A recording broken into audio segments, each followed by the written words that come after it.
This is crazy. Achiro Oda does not stop with the glaze. And in the latest chapter of One Piece, what we thought was the case, yes, in fact, the translations were incorrect in the scanlation version of this chapter. So, if you don't know, here we go. We just had the final chapter of the Egget Island arc, and the chapter is a relatively okay chapter. The main thing was just to cross some T's and dot some I's to make sure that we plug up remaining loopholes that were in the arc. But at the beginning of the chapter, there was commentary by the giants Dory and Brogy. Dory and Brogy, after witnessing this insane Haki pulse from a meth, the Haki of Joy Boy 800 years ago, they say, and I quote from the scanlation version, "Wow, all of them are down. Seriously? That's amazing. That was greater than red hairs, but it didn't seem hostile." And then Luffy laughs, haha, thanks for everything, Iron Giant, as they sail away off into the sunset into the lands of El Bafu. These two giants have been around for centuries, and they're very experienced fighters. So when they say that this Haki that they felt from a meth, Joy Boy's Haki, was greater than Red Hair's Haki, that means a lot, because we've seen Shanks do the best Haki feats in the verse, particularly in the observation and in the Conqueror's Haki department, for damn sure. So Joy Boy 800 years ago is dishing out even greater Haki than Shanks. However, here I come. There was a debate about the accuracy of the translations, and the latest chapter was translated on.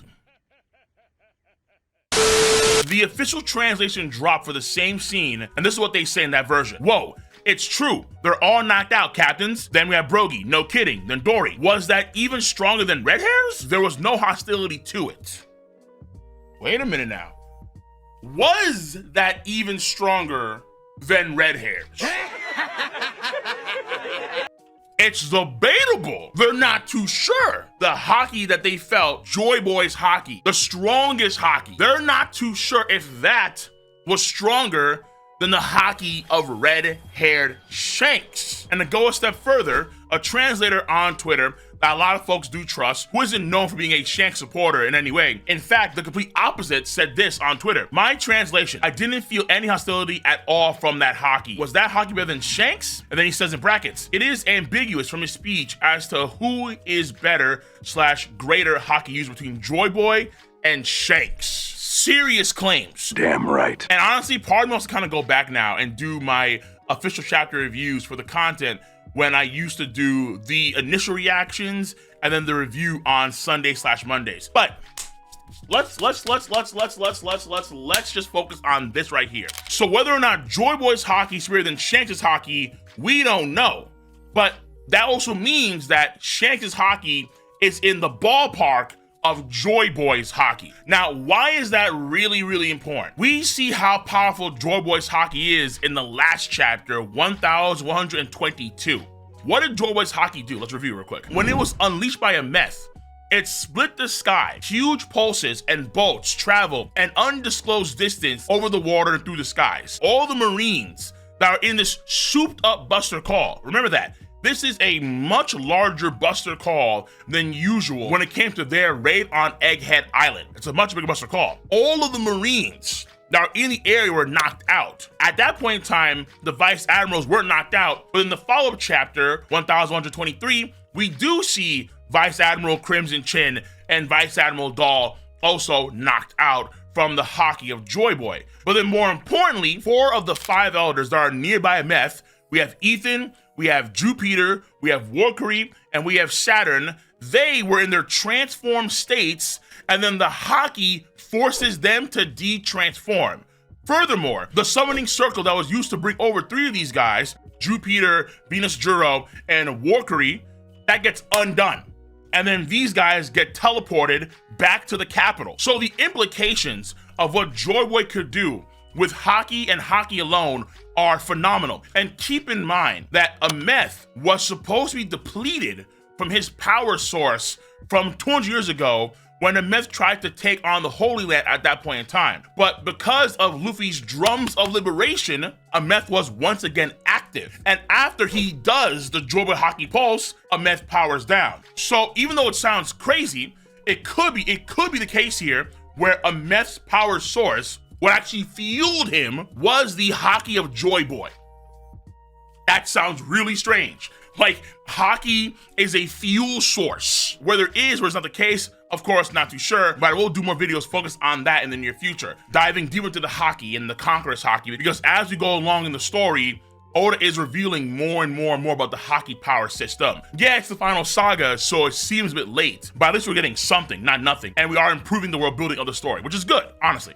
Now, here's the thing that we have to keep in mind here too. Because the giants Dory and Brogy are pondering over if this haki they just felt is superior than Shanks' haki, that means that what Joy Boy can do with haki, Shanks can likely do the same thing at this point in time because these two hakis are somewhat comparable. We have seen Shanks do something similar to Joy Boy's haki in chapter 1055 when he did shake Green Bull.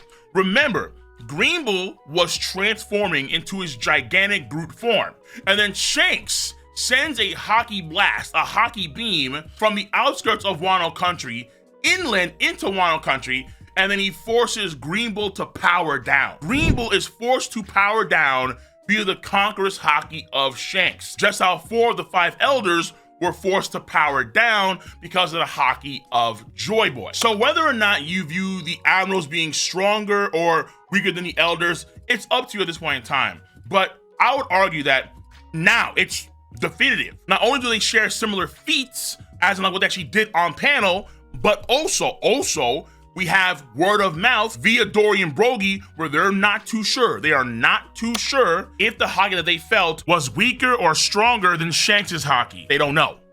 And that's a big deal. This is immense Shanks glaze. And there are some things that we can nitpick here, because based on these 3 translations, there may or may not be some gauge of the hostility of Shanks' haki compared to Joy Boy's haki, which would mean that Joy Boy would have superior control over his haki than Shanks would. Like, for example, when Shanks shook Green Bull, in the process, Lucky Roo, at least in the anime, Lucky Roo is telling Shanks to tone it down because the new guys on their crew are foaming at the mouth. So Shanks' haki was also accidentally hurting the guys on his crew. And with Joy Boy's haki, we don't see that, because with Joy Boy's haki, a meth seems to be targeting just the elders nearby and the Marines that are the enemies of the Straw Hats and the Giants. Chopper, Usopp, Nami, other Giants, they're not being knocked out by the haki of a meth/Joy Boy. They're not. However, the haki of Joy Boy was more of a giant AoE sort of haki. But Shanks, after somehow sensing Green Bull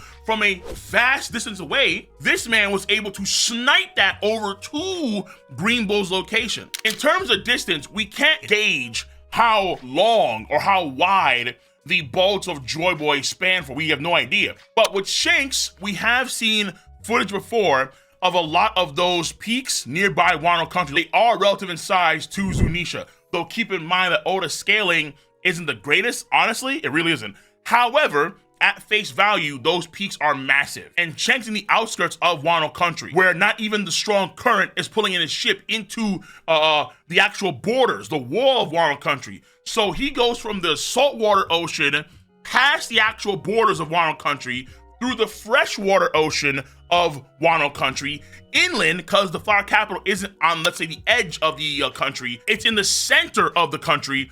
That's where Green Bull's at.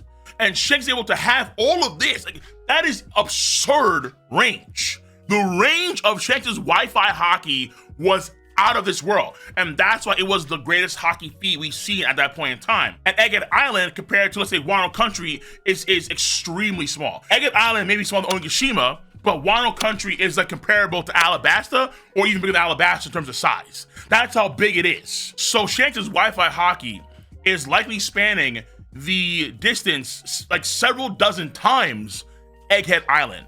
But also, we don't know how far the haki of Joy Boy was spanning in that great AoE area. So I don't know. But that's the point. You can argue that Film Red indicated this in some sense. Well, yeah, it's not canon, but in Film Red, we do see Shanks with his haki pulse. He does knock out a few Vice Admirals outside of Momonga. Kizaru and Fujitora, they're still active. They're still A-OK. So it's a lot to take in, but I think it does once again solidify the prowess of Shanks. It is Joy Boy glaze, because Joy Boy has absurd haki. The elders being nearby, being powered down, that's insane. But Shanks is comparable to that. So if it was in fact Shanks who was giving the elders the information they needed, the Rat King Shanks, when they met each other in the Holy Land, if the elders decided to actually pounce on Shanks, power down, power down, shut it down, he would literally press the shutdown button and their powers wouldn't work. Why? Because he has comparable haki to Joy Boy, and Joy Boy could power them down from 800 years ago. Crazy. But right now, the vast majority of the evidence points that way. I have been someone that has touted the good word of Shanks for an extremely long time. And I even did a video saying how if Shanks was in that room and the elders tried to attack him, he's winning 1v5. He's got him. And this could be also the key to damage the elders in earnest, to do actual substantive damage to them. The strongest haki that can actually negate abilities outright. But it is the final saga, and it is very, very important to kind of gauge the future of things to come, because in the future, Luffy is going to be doing the same thing that Joy Boy and Shanks can do in terms of Conqueror's haki, because his affinity for haki, according to Oda, is what?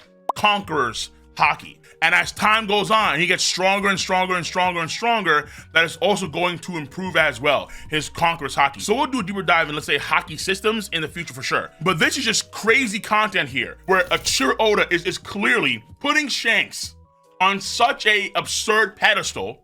But at the same time, I'd argue that's where he should belong, like Joy Boy before him, like Roger before him, like Luffy after him, those that wear the straw hat. I've argued the strongest of their generation. And being compared to Joy Boy, I mean, there is no other higher compliment. There's just not. But let me know your stance on the subject matter at hand. If you enjoy Boy's content, make sure you give it a thumbs up, subscribe to the channel, click on that bell to join the notification squad, and make sure to do the same thing on your phone app as well. Make sure to do that, okay? So I'm gonna catch you guys on the flip side. Stay safe, be easy, peace out. Have a nice one. See you. Bye bye.